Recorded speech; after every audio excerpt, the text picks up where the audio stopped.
You know what I got the other day, Pete? Stephen King's latest. Want to borrow it? Do you know who you're talking to? What do you mean? Andy, when's the last time I read a paper book? It's been decades. I would much rather use Kindle, or better yet, Audible. What am I thinking? I don't read paper books anymore either. I'm an audiobook guy all the way. For those looking to listen to the books behind the films that we talk about here on Movies We Like, not to mention all the other podcasts in the Next Reel family, get a free audiobook download and 30-day free trial at thenextreel.com/audible. There are so many great adaptations from Movies We Like available in audio form. Early on, we covered Casino Royale with director Matthew Gratzner. You went through all of the 007 books on Audible, right? I did indeed. What a series. We also covered Room with legendary Dee Wallace and Never Let Me Go with costume designer Alana Mooreshead. We chatted about Fat City with cinematographer Sam Levy and Silver Linings Playbook with the great composer Harry Gregson Williams. 101 Dalmatians and Bambi. Apocalypse Now, There Will Be Blood, The Thin Red Line. There's so many great adaptations with so many great guests, and you can get all these as audiobooks on Audible, along with thousands of other great reads.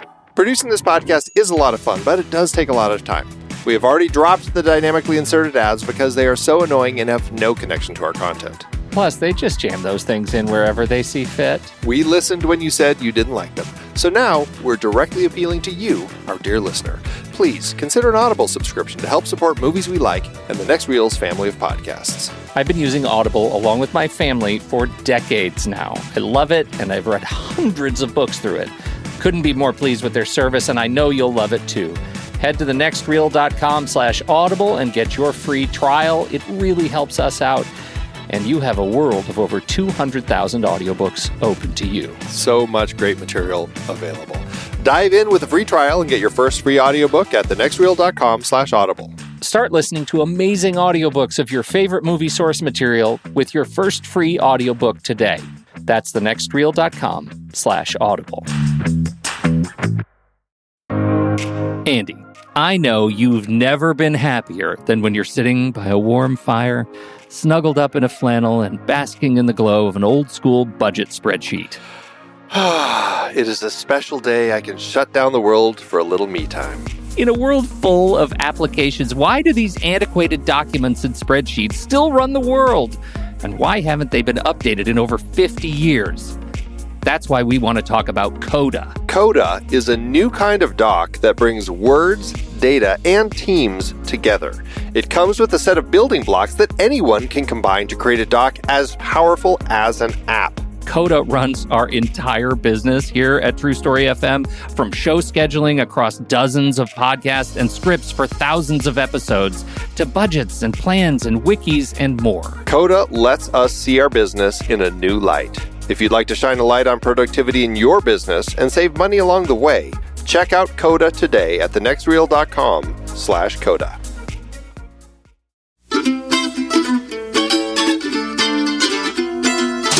Welcome to the Next Reel Speakeasy on rashpixel.fm. I'm Andy Nelson, and that over there is Pete Wright. Hi, everybody. Here at the Next Reel Speakeasy, we invite a guest from the industry to join us, and instead of serving up their favorite cocktails, they serve up movies that they love so that we can all talk about them. Pete, I think tonight's guest has been a long time coming, wouldn't you say? This is unreal.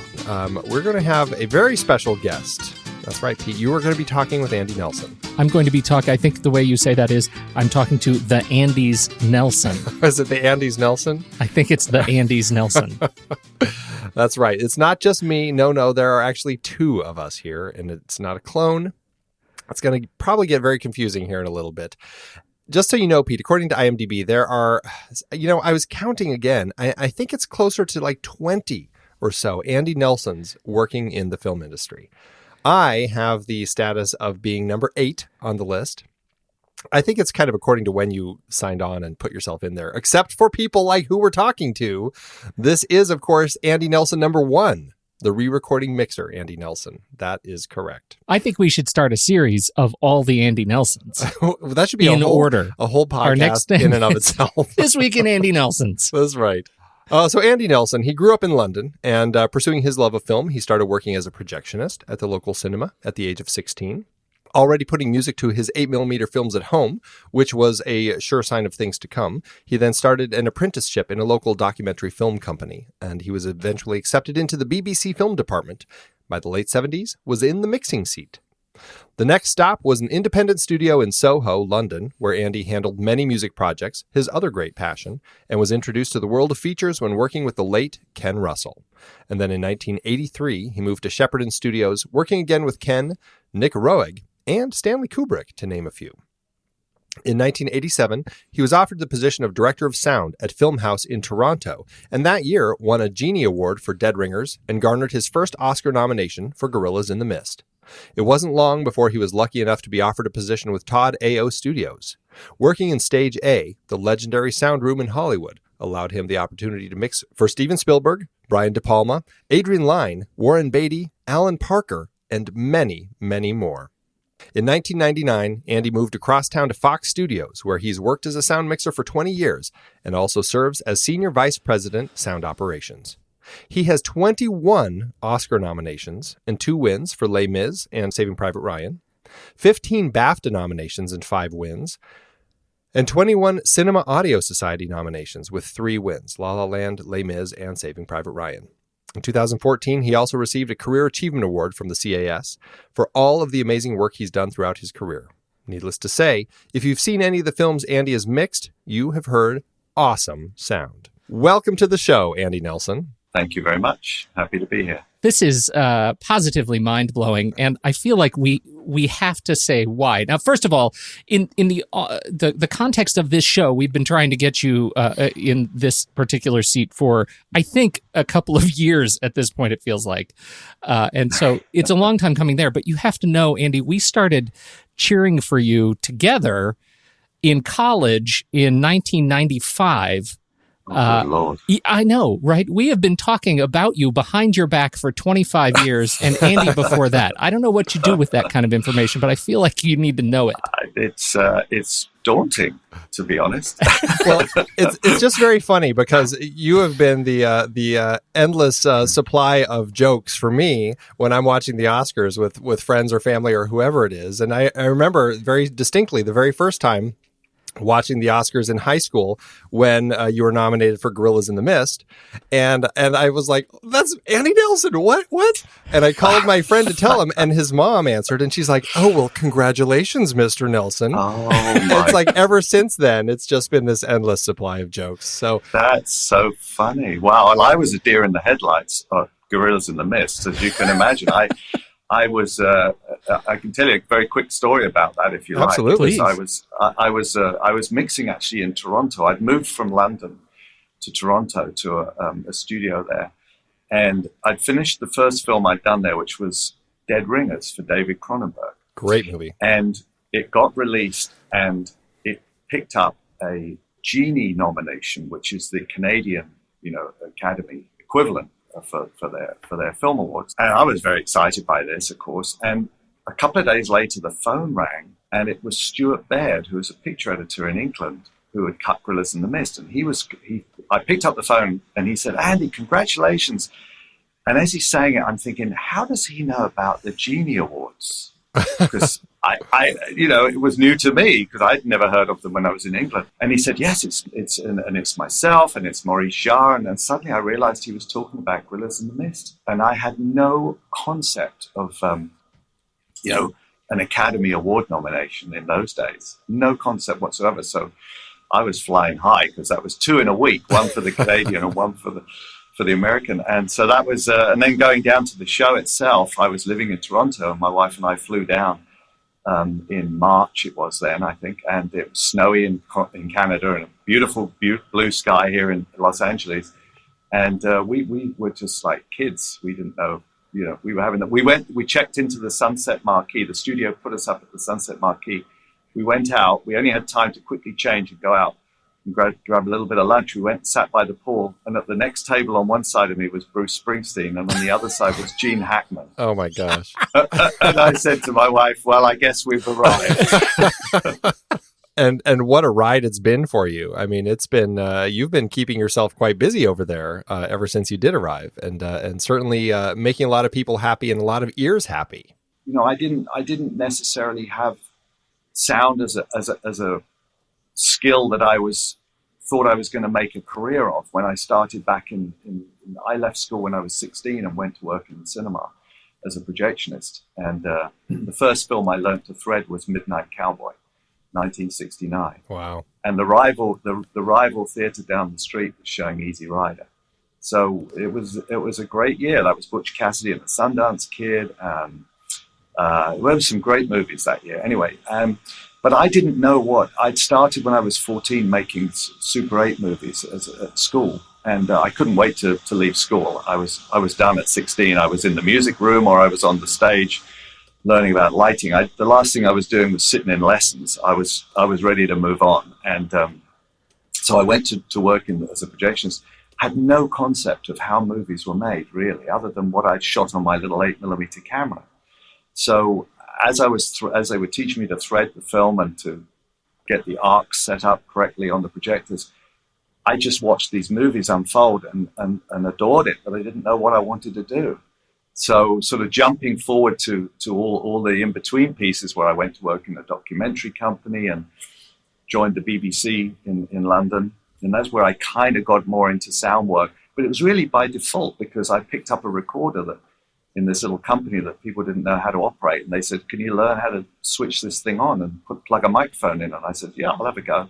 So it was literally this kind of weird thing where I just sort of, well, I could do that. And then I played around with a music library, a Keith Prowse music library, which I loved putting all the different tracks of me. I loved listening to all the different pieces of music and imagining what images I would conjure up by hearing that music, which of course is, the opposite of being shown some images and then having to come up with a piece of music to go with it. So I sort of fell in love with that side of sound, if you like. It was not the traditional route of somebody who necessarily was into fantastic sounds. It was more what sound brought to a movie on an emotional level that interested me, because I think what drew me to the cinema as a young kid and wanted to work in the cinema was the sort of emotional escape that it gave me.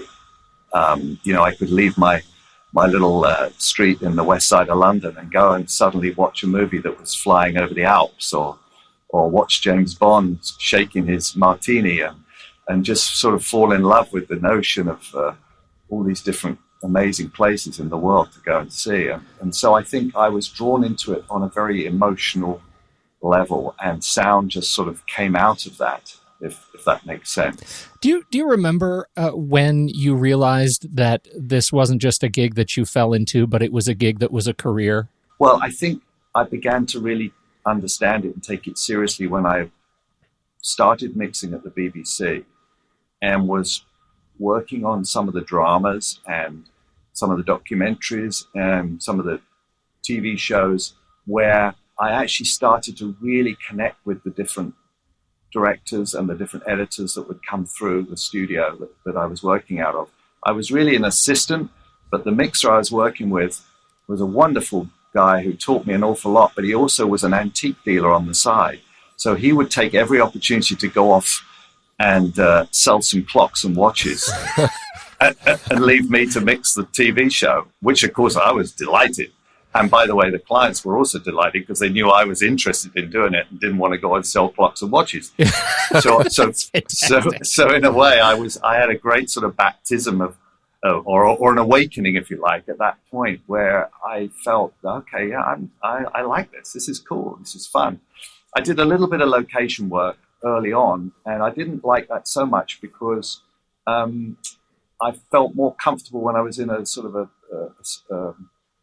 a surrounding that was familiar, as opposed to standing out in the middle of a field holding a microphone or something. I actually preferred sitting at a mixing console. The very first time I ever went into a mixing room, which I had taken some music to go and be recorded, and I watched this guy sort of just sitting at this crazy console and destroying all the work I'd been preparing for the last 3 days. And I remember looking at him thinking, boy, if I ever do that job, I'll be a lot nicer to people than he is to me right now.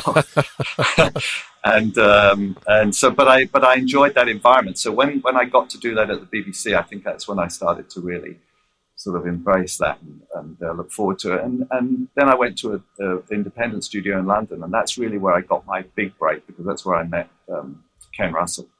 And Ken Russell was the first person who I was doing a very small TV documentary with, and he said, I have a feature and I'd like you to do it. And of course I was blown away by that. And he really transported me to Shepperton Studios, which was one of the big studios in England. Pinewood, Shepperton, Elstree were the big three studios in those days. And that's where I really kicked off into full speed, if you like. It's crazy how many movies you pack in any given year. I mean, it's really quite a feat. And I know it's not like you don't have to deal with going to set or all of that sort of stuff. Like, you have a very specific part of the post-production process. Let's talk a little bit just about what that involves. Like, when do you come on to a film? How long do you end up working on a film? And what really are you doing? What does a re-recording mixer actually do?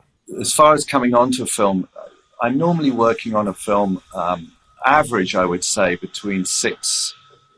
anything between 5, 6, 7, 8 weeks, something in that range, depending on the type of picture, obviously. Some of them are quite short and fast, and others are extensive and take a little bit longer. So I think the longest I've ever done is about 3 months, probably, because generally there just isn't the time, quite honestly. I mean, nowadays, we know the release date of the film pretty much as soon as I know whether I'm going to work on it or not. And you kind of figure out where you're going to fit into that, because we're the last creative process in filmmaking.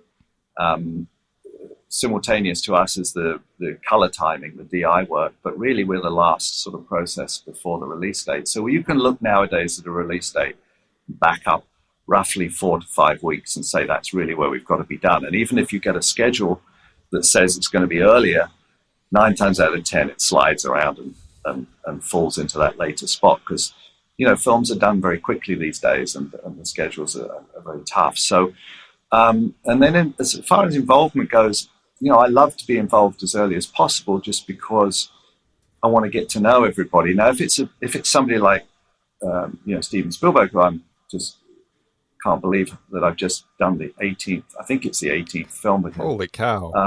That's amazing. Yeah, I mean, now we have a shorthand already. So, but again, I as earliest I can see the film, the better. I'm not a fan of reading the script personally, just because. See, if a sound designer has to read the script, because they have to start preparing, literal sounds to go with the movie, whether it's science fiction or whether it's background sounds or whatever. But I don't have to do that, because I'm literally handling that material when it's been prepared. So I find reading a script doesn't necessarily help me very much. I'd much rather wait and see an early cut of the film, because to me that's my discovery process of what the film is. If I read a script, I start to place characters in my head. I start to imagining people playing those roles, and then when I see it, it may not be what I was thinking of. So in a way, I'd rather just come to it fresh. The difference between what I do and what the sound editors do is the sound editor designer comes on earlier than I do on the process. And again, they're the ones that would have to read the script and would have to start to understand, particularly if it's something that has to be created, something very special. And start to feed things to the cutting room and give them sounds to play with in the Avid as they're cutting the movie. Really, the earliest I get involved in it, in any form of actual physical work, is the very first time that they want to show it to an audience, because usually what they'll want to do at that point is take the soundtrack onto a mixing stage and spend 1, 2, 3, 4 days just to polish it up and get it into quick shape so that it will play in a regular movie theater in front of 300 or 400 people, and roughly balanced so that they'll hear the dialogue correctly. Now, obviously, at that point, you're dealing with temporary music, which is just pieces of music from libraries and soundtracks of other movies, usually, and fairly straightforward sound effects work that doesn't have a tremendous amount of time spent on it, because it usually isn't the time. We need to get the thing out to preview fairly quickly. So that would be the first time that I would normally get involved. Now, quite often I'm in the middle of another movie at that time, so I can't do it. So what I'll do at the very least is try and get to the actual preview itself, if it's in Los Angeles, and I can get there in an evening and go and watch it. I always like to try and watch it with an audience. just because you experience it then through their eyes, and it helps me to understand if it's a comedy, you know, where the laughs are landing and how we have to sort of handle the level of certain lines of dialogue, things like that. But just to absorb the feel of the movie, really, and to see how it's playing. And then when it comes onto my stage, that's the first thing I do is I go through all the dialogue work. I usually spend a couple of weeks, and I'll go through every line of dialogue and just make sure that everything's clean and clear and you can understand it, and match in any replacement lines that we've had to record. And then my next role then is to sit and balance the music and the dialogue, because at that point, a second mixer comes to join me, and they're the ones handling all the sound effects. I only handle the music and the dialogue. And so we work as a team of two. And for many years, I had a regular partner, but nowadays it's more a la carte. You know, the director will have a designer that they like to work with, and then the designer will come and work with me, and we'll mix the movie together. So then you're doing the dialogue and the music, but obviously you two have to work pretty closely together, because if they're mixing the sound effects and you want to have the music come up in a certain place, but they have some big sound effects there, you guys have to somehow have conversations about how are we going to blend all of this together then, right? Absolutely. I think the way I normally work is that I start with the dialogue, because generally speaking, and there are a few directors that don't quite go down this road, but generally speaking, most people want the dialogue to be front and center through the movie. And so you start with that. That's my sort of foundation, if you like. I usually immediately, when I've done that for one reel, I'll take the music for that very reel and blend that into the dialogue. Again, these are just rough passes, but they're just to get a shape. It's like building blocks. I build the music. The reason I do that is that, unlike the sound effects, the music, you can't just drown out the music. There's a purpose for the music. It's either adding excitement, it's adding emotion, or it's counting the rhythm, it's giving you a pulse. There's all sorts of different reasons why there's a piece of music against some images. So I always look at it as, okay, if the composer has written this piece of music, there's a reason it starts where it starts, and there's a reason it ends where it ends. So let's lay that in. And then the next pass, we'll start to introduce the sound effects. It's not, I don't do it in that order to make the sound effects less important. It's just that it's for me, it's a more, it just gives me a roadmap. And usually the sound effects person that I'm working with feels exactly the same way. They need to know where the music is to know how we can start to blend. Now then, obviously we go through and we'll watch the scenes as we put them together. At that point, we either have the director with us, or sometimes they don't come. They'll want us to prepare it and just, run it for them when we feel we have a pass. So really, at that point, we have to have the discussion of, okay, what at this particular moment, if there's a very obvious sound effect that is telling the story. And again, what you're always looking for through this entire process is story points. Every single thing is about story. Everything we do in sound is to tell story. So if there's a conflict between the music and the sound effects, normally the very worst thing I can't even remember the last time I had to do this, but sometimes you just literally sort of turn everything off and you're just watching the story again. Just forget everything we've done. Let's just remind ourselves what the reason that this picture has been edited. It's been recorded, filmed, cut in a certain way to tell the story.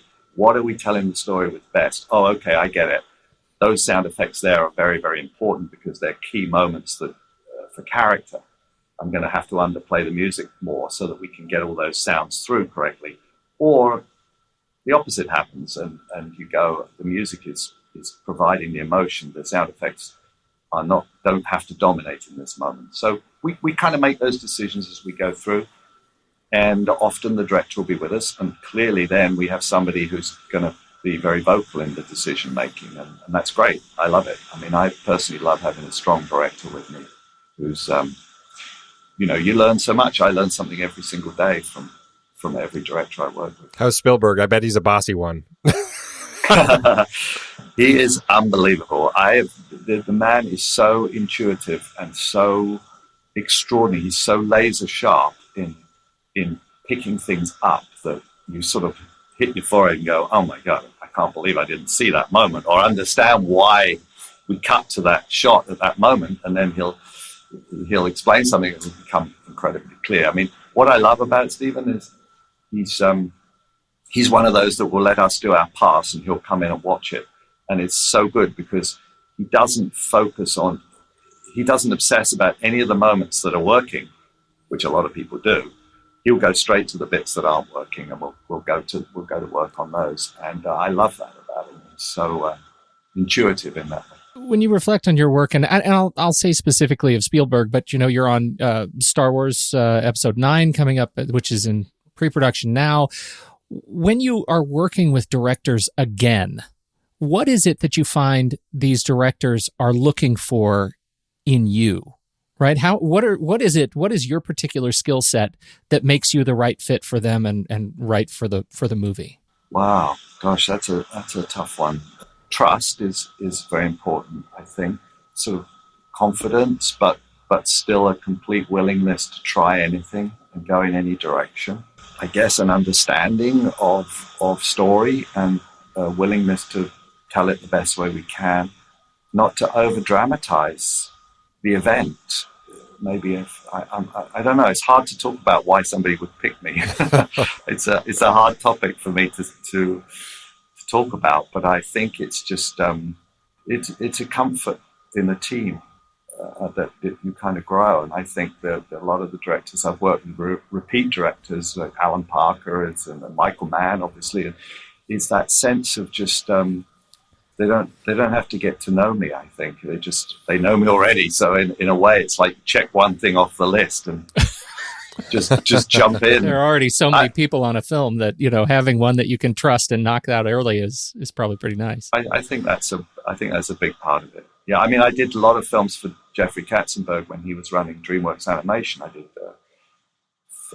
13, 14 of those movies, and he would just come in at the very final playback. And I know for a fact that he just had the complete trust in me, and that was the thing. And every film was a different director or a different editor, but it didn't matter. He was him. He was the final say of the studio, and he used to say to them, "Just let Andy have his pass, and then we'll kind of get in and we'll do our little work and we'll be done." And it's just a sense that I was going to get it to a point that he was comfortable with quickly and reliably, I guess. Yeah. With all you've worked on such a variety of projects. Do you have any genres that you feel like, oh, I really enjoy working on this particular type of genre? Anything like that stands out to you? Well, I do really love the musicals that I've worked on. And I think that's just because I'm a music lover. And that's kind of, as I said to you at the beginning, it's kind of what drew me in many ways to this business was that sort of love of music and music and images. So put that into a musical and I'm usually in heaven. So when I did La La Land, for instance, Damien Chazelle came to see me. I was actually in the middle of the last Star Wars at the time.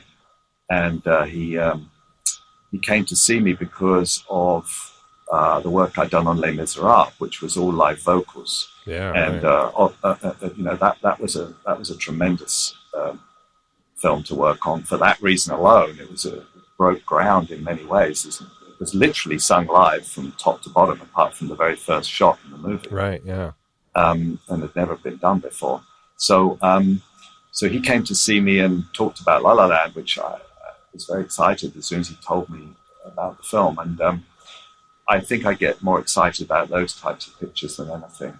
Yeah, just because great music and images are phenomenal together. Oh, those are good ones. Yeah, I mean, they're my genre. They're my genre. And remember, I'm not a sound effects mixer. Therefore, if I said to you a big action movie, it would be a bit strange because it's not what I physically do. Right. But I am a big part of it. So, I mean, not to say I don't enjoy those. We have a great time. I mean, Star Wars and those. I mean, you see, I don't look at Star Wars as sound effect. I still think of it as a music film because anything with John Williams involved is automatically a musical as far as I'm concerned. Do you find these, the sort of genre differences? Do you find them more challenging? One more challenging than the other? I'm thinking specifically about two. Ready Player One, obviously, you're wrapped or wrapping as we record this, and that is going to be a big effects movie. Sure. And then you have movies like Heat, right? That have and Michael Mann stylistically does things with sound and vocals and natural sound, and that I have to imagine are enormously challenging for you. Yes, yeah, they are very much so. And Michael, just because of the style of the way he works, which is he has a very specific way that he works, a little bit like Christopher Nolan, actually, I haven't worked with Christopher, but I know the people who work with him, where he'll build a track and we'll just sort of keep that track and keep expanding it through the whole process. You don't sort of start again. You just build and build and build on the same thing. Michael's very much like that, which is a very interesting way of working. It's hard because as the film gets recut and recut, it's very hard to keep the continuity of sound work that goes with that. But that is his style, and it's very demanding. Ready Player One, yeah, big. I'm very excited by it, actually. We're literally wrapping it up now and checking prints and things, and it's phenomenal. It's a lot of fun. Alan Silvestri actually did the music on that, which was the departure, mainly because John Williams had been doing the post, and the two were so tightly fitted together that it was never going to work without having somebody else. And John was very supportive of Alan Silvestri on that film, and Alan did a fabulous job. Again, a lot of great music in the film, but a lot of fantastic sound design by Gary Rydstrom, and beautiful, really, really a lot of fun. But yeah, I think for me, the difference is, see, the thing about the different genres is it keeps me fresh all the time. I would hate to do the same thing over and over. And I love going from a big giant film to a very small sort of Fox Searchlight, something just very special. And then when I can get my hands on those, I love them because they kind of, equalize the pressure a little bit and give me a different perspective, which I like a lot. Over all the films that you've done, do you find it easy at all to, if I were to ask you, which ones are you most proud of? Is that something that's easy to ask, or is it like, they're all my babies? Or do you even, you've got, my goodness, man, you've got 223 credits. Do you even remember them all? Well, I have trouble with some of them, I have to be honest, but most of them I remember. That should be the game. I'm going to read a list of movies. You tell me the ones you didn't work on, and we'll see what you pass or fail.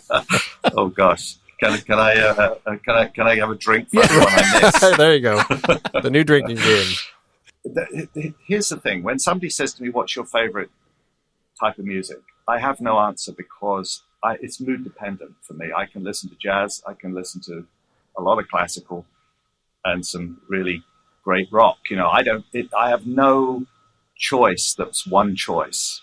And I feel the same way about film, which is that they all occupy different places in my heart. And I think, I know that one that really resonated and hung with me for a long, long time was when I did Schindler's List. Now, clearly the subject matter was very intense, but just the process and the love that went into what Stephen did with that film, and the fact that he shot it in black and white. And I remember we were on film in those days, and it was long, but it took us a long time to do. But every single day was an extraordinary experience going down that road, and watching it when it was all completed was very powerful. And so, I'm not going to say that's a favorite, but it's very, very memorable in the sense of I don't really have favorites, but they all occupy different places and different times. They remind me of different parts of my life as well. That's the weird thing. I can remember when I was doing Jacob's Ladder with Adrian Lyne, and my second child was born, and I remember having to go back to the mixing stage because we were in the middle of these intense scenes, and I sort of mark my calendar by films or over the years in odd ways like that. I think that's probably the way with everyone, and working. It's just like those are the things that stick out. Oh yeah, my kid, learned to ride his bike while I was working on that project because I wasn't there or whatever it may be. Just all those Exactly. all those This is strange little Andy's things. sadness. It's true, and you miss a lot of I've missed a lot of family events when my kids were younger, for sure. When I was really working on my career and building it, and not wanting to sort of say no to anybody. I'm a little bit happier to say no now. Yeah. But in those days, I was very anxious not to. So I think, I missed a lot of family events for sure. One of the, I want to step back a little bit to the technology. One of the things that has just, opened my ears in the last couple of years is being able to drive about, 50 minutes from my house to the only Atmos equipped theater in our area. Atmos is, I would see an Atmos movie long before I would see a film, a 3D film or a super, seat shaking film. I just love it. I wonder if you could give us your sense on Atmos and what the process looks like. Where does that enter into where you are working, mixing in the just incredible 700 channels all around? Or Yes, it does, absolutely. No, we equip this. I'm based at Fox here in Beverly Hills, and we have fabulous sounding rooms that we opened 20 years ago now. We upgraded them all to Atmos a few years back here, and I love utilizing it. My only fear, as always, is I want to make sure that we don't sacrifice the bulk of the audience. The problem with Atmos is simply that it isn't in enough places yet. That's it. If it were in more places, I think we would all feel much happier because I think we all enjoy working in it. But what we're constantly trying to do is reference back to a regular 5/1 mix just to make sure that we're not being too elitist with it. how does that work then? So you do the 5/1 mix and finish the film, and then you sort of, for lack of a better word, up-res it, or you're sort of going down? No, we go down. In the very beginning, we did that. We did up mix it because we didn't have. It was very new, and it had to go to actually in those days over to a different room, over to one of the Dolby rooms, and then spend another week or so. And it's expensive, and honestly, not very good because you've kind of mixed the movie, and now you're having another go at it in some ways. Often without the director really having much time to be involved. So the way we do them now, and we've certainly done quite a lot like this, is we will start in Atmos. In other words, start with the biggest version of the movie, and then pare down to the smallest version. But what we try and do is constantly reference what the smaller version will sound like, so that we're not really having to, we're making sure that we're covering all the audience everywhere by being mindful of that. When going back to the Jeffrey Katzenberg, with some of the animation films, the last few I did were actually in Atmos, but he would say, we're going to mix it in Atmos because we need that release format.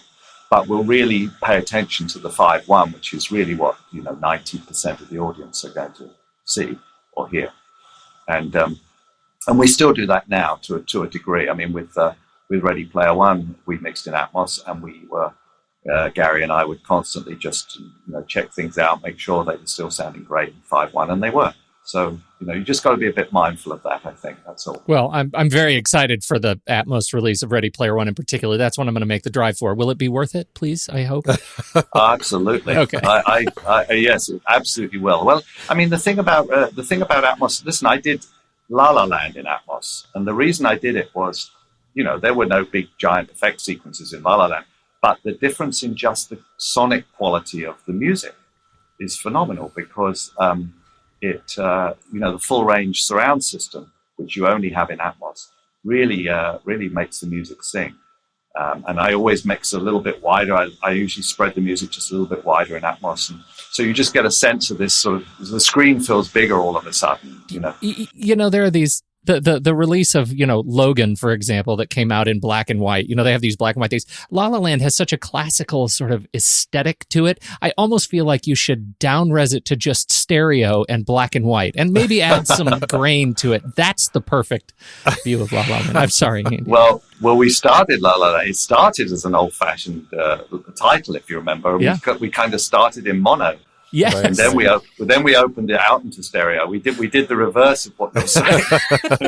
That's the spirit. No, Atmos has been really a fantastic treat, and I find that its moments, and I don't remember which of the Apes movies. I think it was Dawn of the Planet of the Apes, where there's a scene where they go into like a rainy, or it's just kind of the forest, and there's rain coming down, and I just remember like looking up, like I felt like there was rain coming down, like the way that the sound played in the theater was just like, it was mind blowing to me, and it was just it wasn't like big explosions and spaceships flying across the sky or anything. It was just rain, and I'm like, this is really mind blowing. What's happening right now?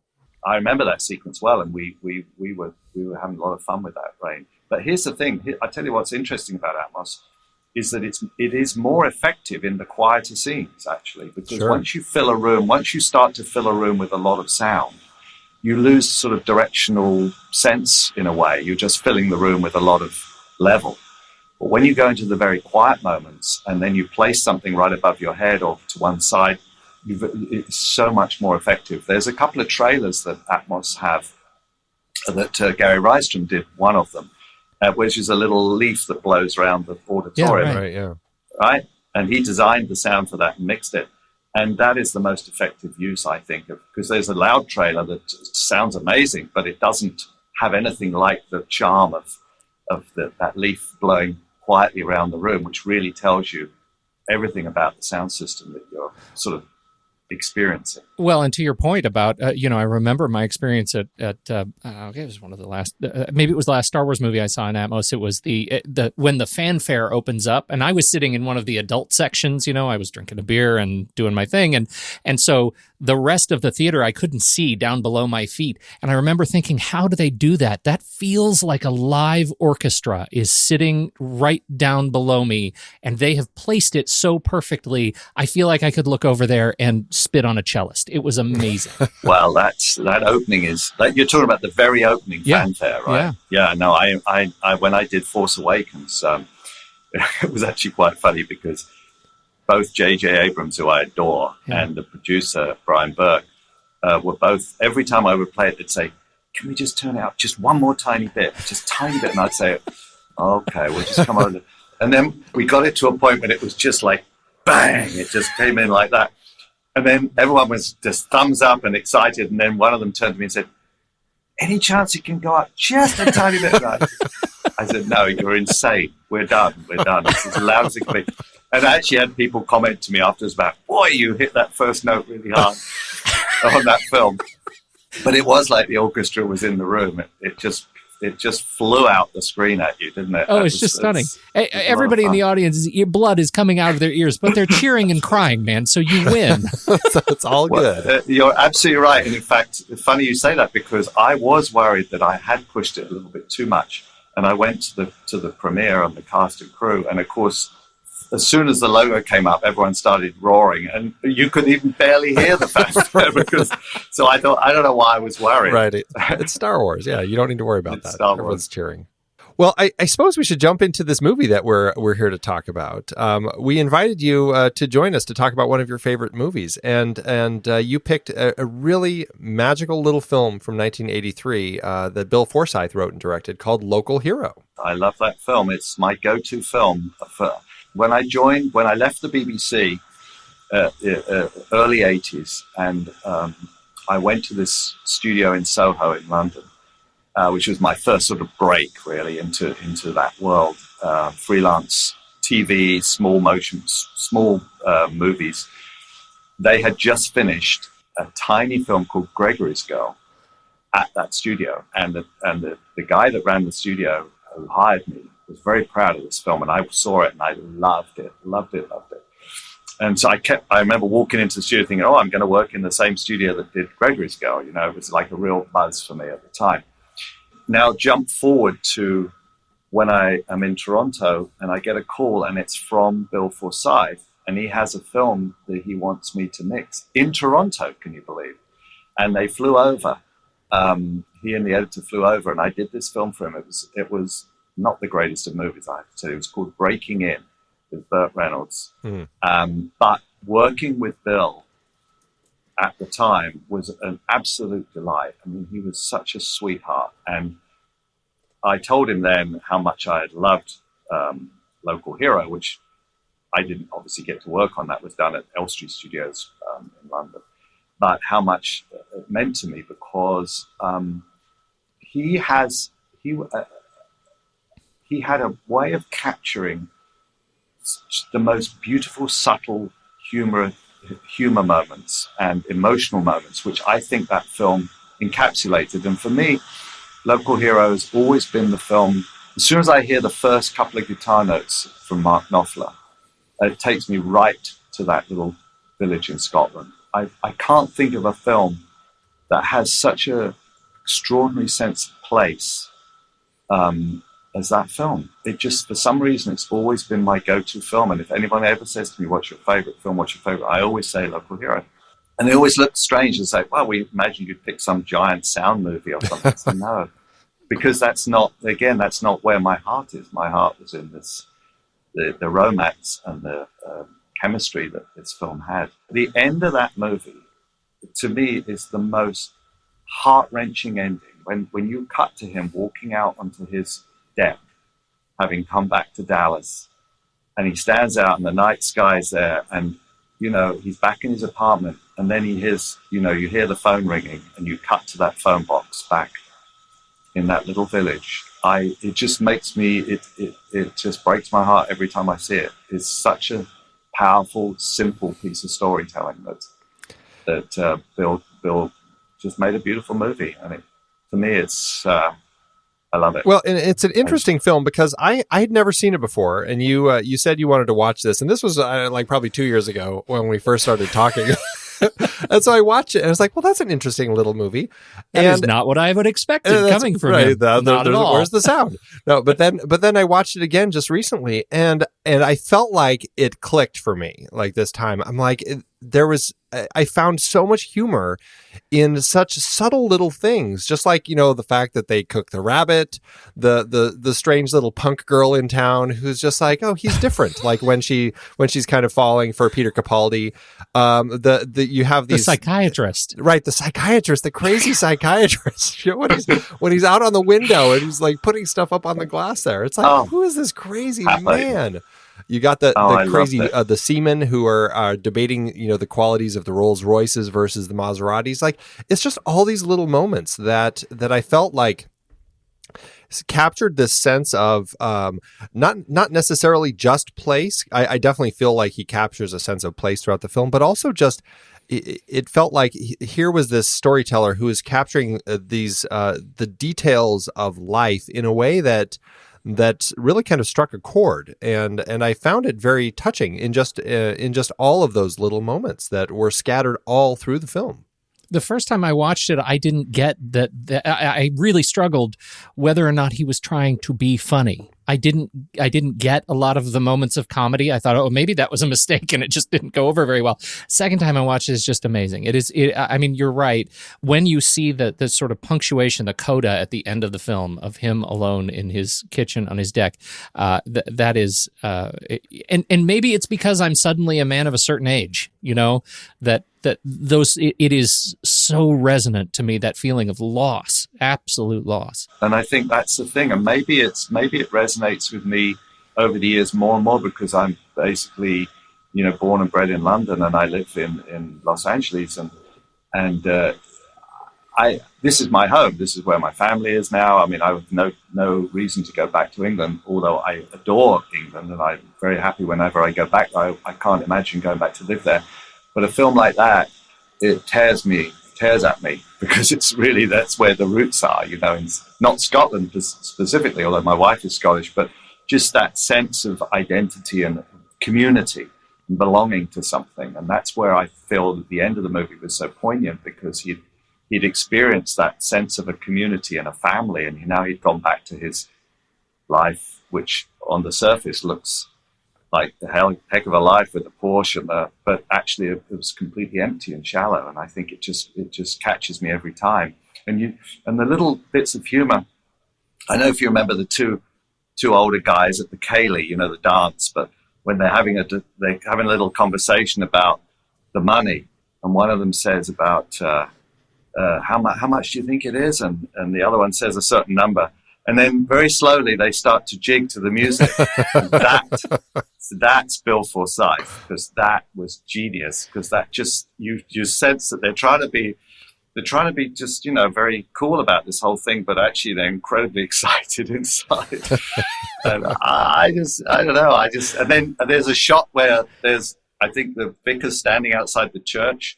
And you see they've had a meeting in the church, and you see a whole stream of people in the background, way out in the distance, running across the field. Bill Forsyth. It's not laugh out loud humor. It's never laugh out loud with him. It's very, very internal. Well, it's got a funny sensibility to it, because the whole film, right? I mean, the narrative premise is that, this big oil company is coming in and they're going to essentially buy the island and turn it into a refinery, and they want to get the occupants of this little village out of there, and they're going to pay them off. And what you think is that this is a natural resources movie, and in a sense it sort of is. But the fact that the inhabitants of this island will take the money and leave, I think it's sort of the root of the humor of this thing. Like, he sets it up in such a way that it's actually a brilliant kind of economic joke that everybody's doing this negotiation, and in fact, they're all in favor of it. Of course. They're Scottish. They want to have some money. They're loving the idea of it. But underneath it all is this sort of gentleness. I tell you, talk about sound though. See again, it's like we were talking about Atmos working in very quiet moments. To me, that's when everything stops in that film and there's silence, you just hear one loon in the background, or just a very gentle wash of the ocean, or this startling sound of that motorbike suddenly tearing through the shot, Yes. which is very Scottish, by the way, and very Irish as well, or a low-flying jet that almost takes your head off from one of the local Air Force bases. I mean, that is exactly what it's like in those places. And so I think, even though it was not a sound movie, it's just there's every bit of sound movie as anything for me, because those singular sounds take me somewhere that is story and emotion, which is exactly what I love about this business. Well, and that's, speaking back to the end of the film, the phone ringing and everything. But then I think there's also, he's kind of out looking out over his home where he is. And but that sound is kind of what brings him back, and it's like, and the sky outside, it's like it's not the same sky. And even though you had these amazing vistas of the Northern Lights, you also had these jets flying by, detonating bombs over on the other side of the hill for some crazy thing. It was like there was such this yin yang experience that he had while he was in this little village. But all of those things, whether it was the jets or the Northern Lights or whatever, all of those things made up that magical experience that he had, and it created that kind of world for him that all of a sudden he's fallen for and has left. He's kind of left because of his job, but now he's like, that's all of a sudden where his heart is, and it really is. It's poignant and it's touching, and it is those moments, the physical things or the visual things or the oral things that connect you to a place. And I found that really magical about the movie. Well, that's it. That's me too. That's exactly it. That's why I'm drawn back to it all the time. It's the simplicity of it and the economy of the use of things that just works, just connects.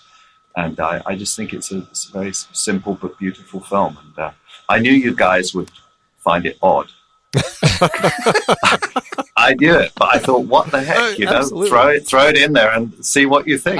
It's a real gift, and frankly, I don't expect the sort of nuanced performance that we get out of Peter Riegert, who is generally, I know, as being sort of hard edged, and he starts that way, but I really feel for him by the end, mostly because he has to leave, Dennis Lawson, who, Wedge Antilles, come on, I want that guy to be my best friend. Like, I wanted to chill with Urquhart. He was fantastic. fantastic. Absolutely. And again, Andy, to Andy's point, this sort of yin and yang of their relationship, I really saw such an interesting balance where this sense of sort of anxiety on Reichert's part, and Lawson comes in with this just consummate, just sort of meditative mindfulness that everything will be fine. We will be fine. I'm soft-spoken and gentle, and we'll figure it out. And I found it just a fantastic pairing on screen. Oh, well, that's good. Oh, I'm glad you enjoyed it.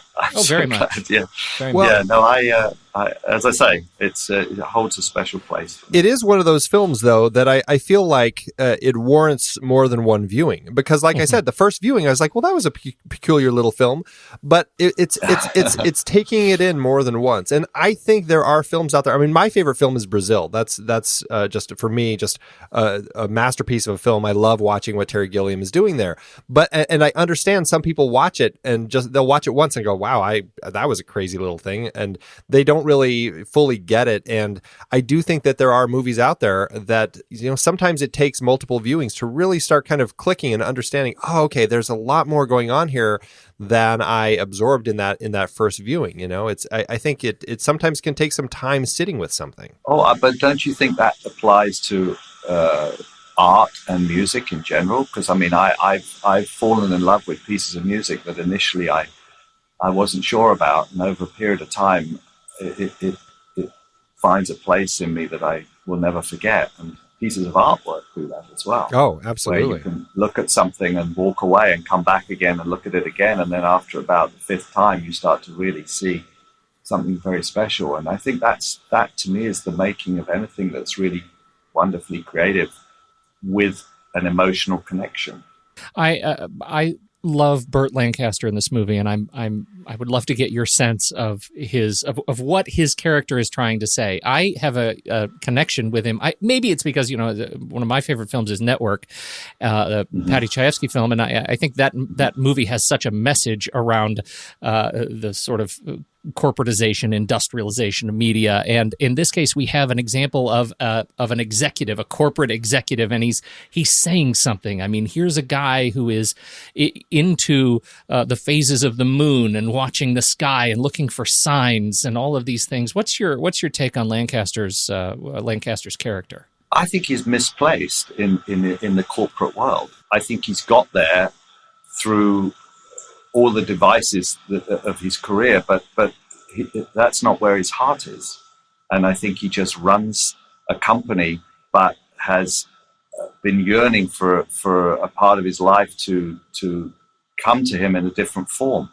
And I think that this opportunity, when he sees the opportunity of going over there and actually meeting the people and understanding what's going on, it's that part of him that he's missing in his day-to-day life, if you like. I mean, that's the thing. I think the whole psychiatrist thing is just a wonderful sort of decoy almost, because I mean that's just pure out and out humor. But I think he's just an executive who's got a lot more to offer. Well, it's such a wonderful vessel using Riegert to actually live out his own dreams, and yeah. I think that's such a great. He's jealous that he's jealous that he's gone there. Yeah. And that's why he wants to connect with him all the time. And in the end, he can't hold back anymore. He's got to get out there himself. Well, and he does seem like, had his life been different and had he been living here, he would have been that old man living in the shack on the beach with no door, right? Absolutely.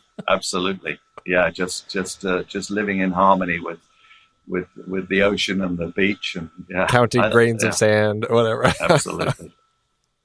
So now, here's a question. So Jenny Seagrove's in it. She plays Marina, and she has webbed feet. What's your thought of the webbed feet? I mean, I have my own thoughts, but what do you think of that little surprise that surprises Peter Capaldi quite a bit? Little Shape of Water going on there, right? Exactly.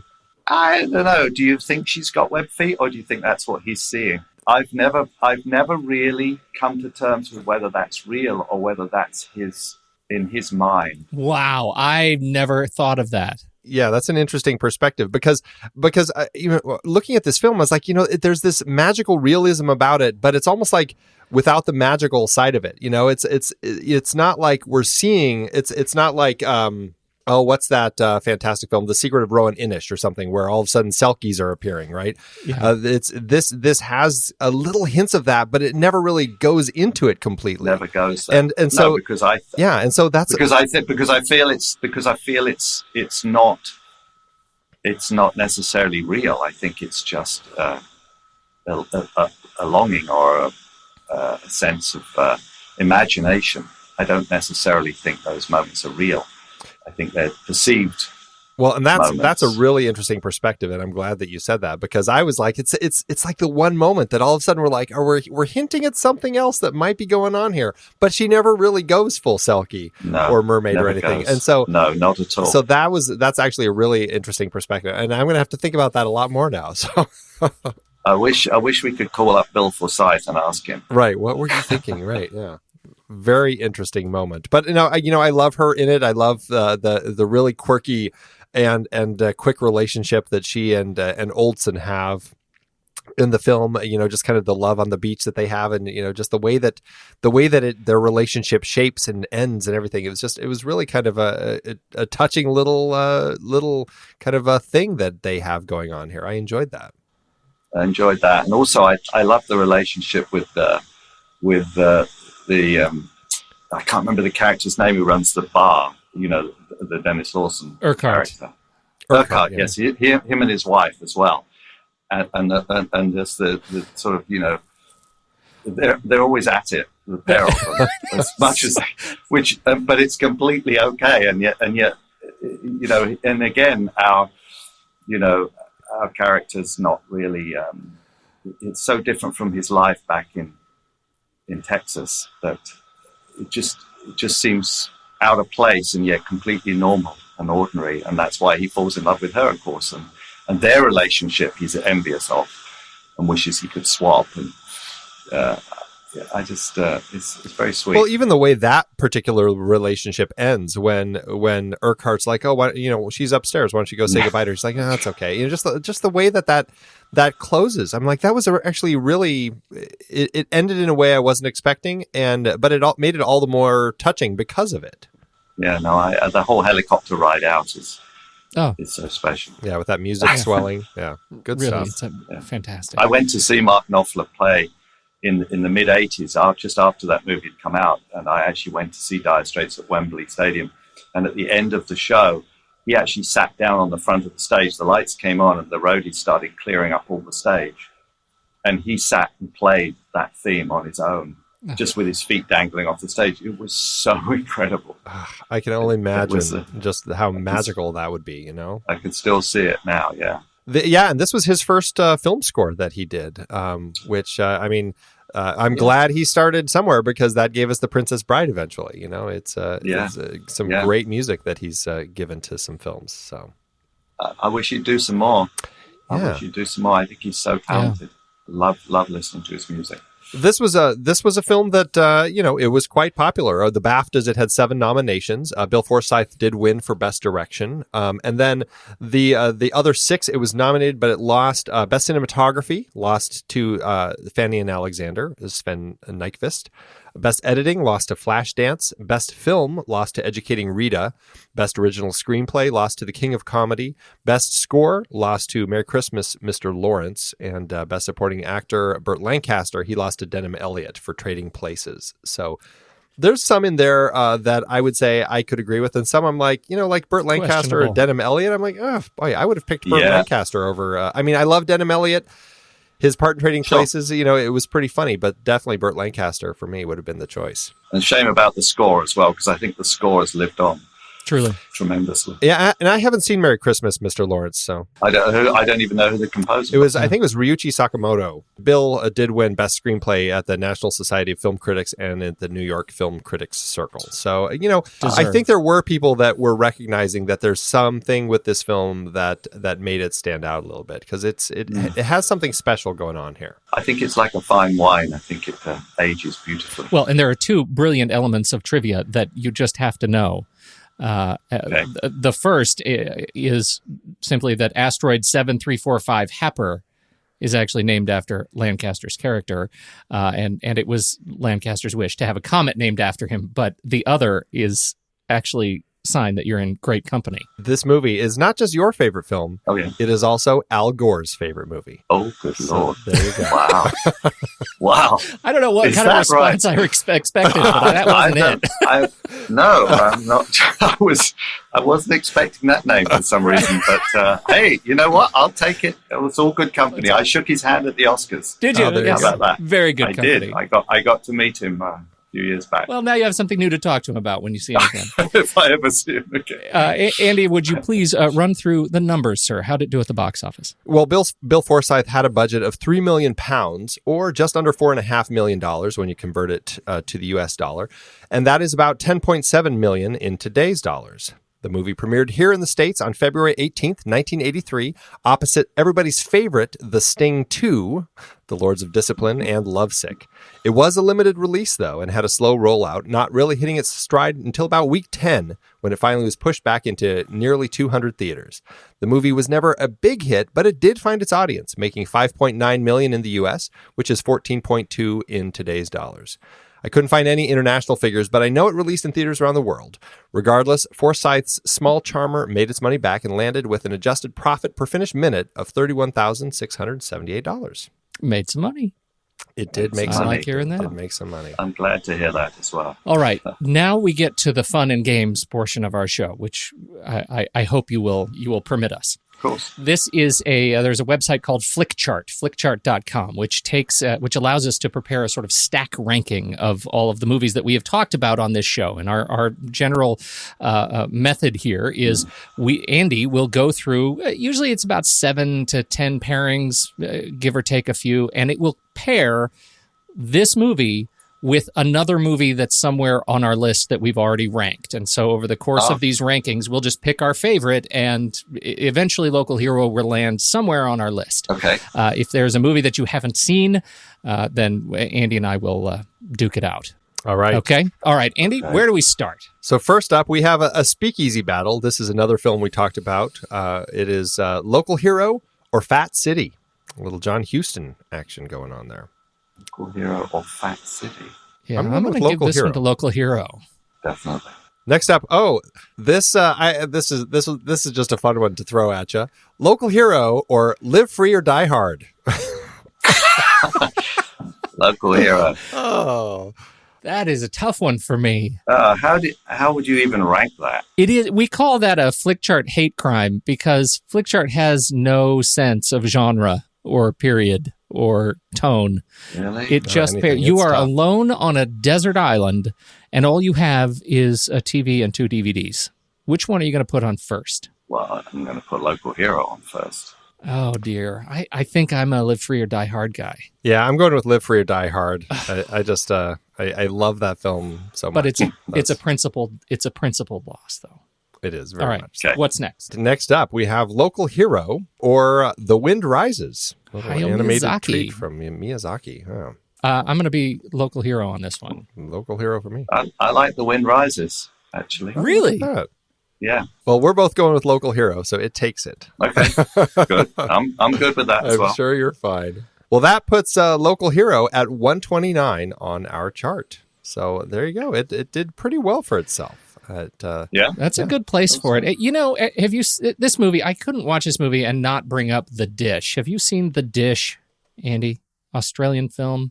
No, I haven't. It is the story of it's a very similar sort of vibe. It's the story of the moon landing and NASA's partnership with this very tiny little village in very rural Australia. And it's the tale of this village kind of coming together to help NASA communicate with the moon when the Earth was on the Australian side of the moon. And it's a fascinating little story. I highly recommend it. I don't know. I don't know, Andy, other Andy, if you had the same sort of parallel, but I watched this movie and I thought that sort of same sense of humor, this would be a great double feature. Yeah, it's a really great little film that's, it is just about this little community coming together for this big thing that's bigger than them. It's a really sweet little movie. But yeah, that's a great pairing. I do have to ask one last question to you, Andy, before we end this. So, Local Hero. So, the title of the film. What's your take on the title of this film? Who is this local hero? Is it Burt Lancaster? I've never thought about what that would mean. I don't think it's any one person. No, I think it's the place. I don't think it's a human.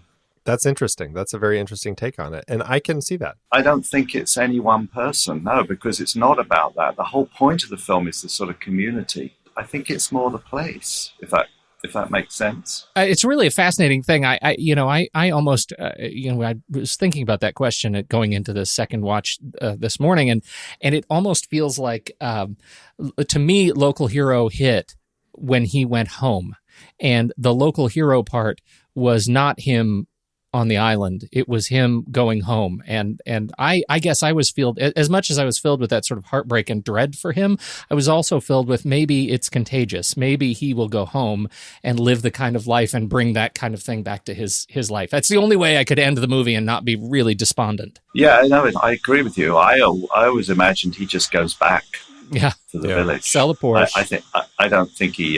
I think he's done with that life. Well, and it's a bit of an ironic title, and that's how I took it too, because it's like here he is, this guy from this company coming in to get the company the deal that they need so that they can build their new big oil rig and everything, and all of the people at his office probably say, oh yeah, he's the local hero, he's the one who sweeps in and takes care of all this for us and closes the deal. He's the deal closer. I'm a telex man, and it's like and here he is, he's this in this particular case, this local hero who, didn't necessarily close the deal, but it's not his fault. It's the owner's fault.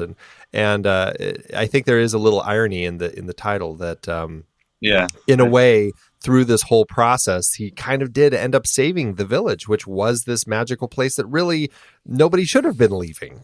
Yes. Yeah. No, it could be. I've just never thought of it as I only see his character as just one small part of the bigger picture. That's the thing. So maybe that's why I've never really associated the title with him as much as just the sense of place. But I'd love to know. I'm going to call Bill. Yeah, get him on the line. Get him on the line for us. Well, this has been fantastic. Thank you so much, Andy. Oh, you're very welcome.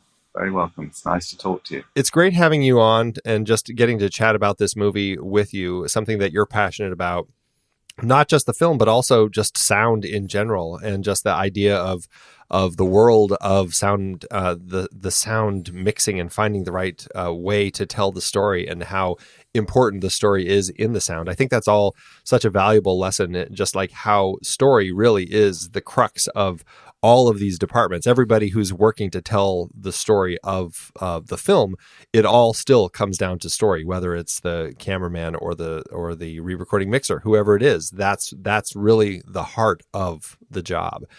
And I just love that. And talking about a film that I think is so full of heart. So absolutely. Thank you so much. Oh, you're very welcome. Thank you for inviting me. And we'll talk again in another, 20, 30 years, whatever you feel like. We better start trying to get on your calendar now, though. Right. Well, sorry about that. No worries. Are you online at all? Do you have a place where people track you? Like, are you on Twitter or Instagram or anything like that? No, I don't have any social media or anything. So people can just keep up with you as far as what you're working on over on IMDb, so they can see all the different projects you're doing. It's just IMDb. Perfect. Yeah. Perfect. That's refreshing. No, that's I'm not on social media. No, I'm a little old-fashioned like that. I just, it always shocks me. I went to, I think it was when we were at La La Land last year at the Oscars, and there was some people in the bleachers as we were walking down the red carpet, and somebody tapped me on the shoulder and said, "They're calling out for you." And I turned around, there was this whole group of people. Andy, we love your work. And I was so embarrassed. And I said to my wife, I can't imagine why anybody would have any idea what we do below the line, but they do. People do follow you. They do watch out and pay attention to things. So it's kind of flattering, it's a little weird, but it's flattering. But no, I don't have anything that people follow like that. Well, as sound nerds, count us among those who follow you below the line. Thank you. Absolutely. I'll wave back at you. There you go. Well, thank you again so much for joining us over the next Reel Speakeasy, Andy. It was just an absolute pleasure to have you on the show. Thank you both. And a big thanks to Haley for helping us get this sorted out on our schedules, as well as Derek for getting all the tech side sorted out. And for those of you out there, we hope you enjoyed the show. Head on over to thenextreel.com where you can find all the places on social media where you can follow us. And we invite you to support us over on patreon.com/thenextreel. Don't forget to head on over to Apple Podcasts and leave us a rating and comment. It really does help more people find us. Thanks again for tuning in, and until next time, keep watching the skies.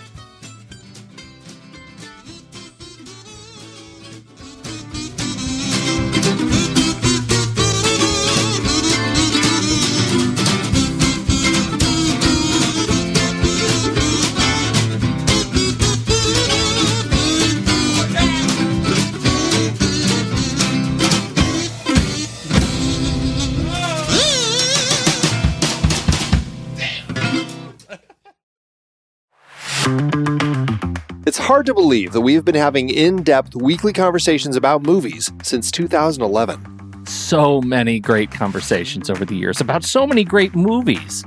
All that said, producing this show week after week requires a ton of work behind the scenes. Becoming a Next Reel member gives you access to all sorts of additional and exclusive content. Plus, you're helping us keep the lights on. Just head to thenextreel.com/membership, where you can learn more about becoming a member, which costs a measly $5 a month, practically the same as one fancy coffee drink. And you get so much more. Every month, we record a bonus episode exclusively for members. Those episodes cover movies from whatever series we're covering at the moment, or add to previous series. Some movies we've covered that only members get to hear us discuss include The Blues Brothers, The Russia House, Naked Lunch, Independence Day, The Hot Rock, and Relic, the better one. Plus, members get to vote on what we're going to discuss for those episodes. We also record additional pre- and post-show content in regular episodes that only members get to hear. Like conversations about similarly themed movies. And answering listener questions from our live member chat. Speaking of our live member chat, we record almost all of our episodes in Discord, where members can chat right along with us live. Members get access to other members-only channels in our Discord community as well. On top of all that, members get all episodes a full week earlier than everyone else in a private Next Reel feed just for them that includes all the shows in the Next Reel family. The Next Reel, the Film Board, movies we like, Sitting in the Dark, and more new projects on the way. To top it all off, members don't have to listen to ads. We've already eliminated those annoying, dynamically inserted ads that, let's face it, we all hated. We are listening to you. We love podcasting for a living, and those ads help to pay the bills. Now, we're counting on you, dear listener. We promise. We aren't going back to those terrible, dynamically inserted ads that don't relate to us at all. All we ask is that you consider supporting the Next Reel family of podcasts with a membership. Again, it's $5 per month or $55 per year. Just head to thenextreel.com/membership. thenextreel.com/membership. Get your access to early, ad-free episodes with bonus content, member bonus episodes, and access to member channels and live streams in Discord by signing up today.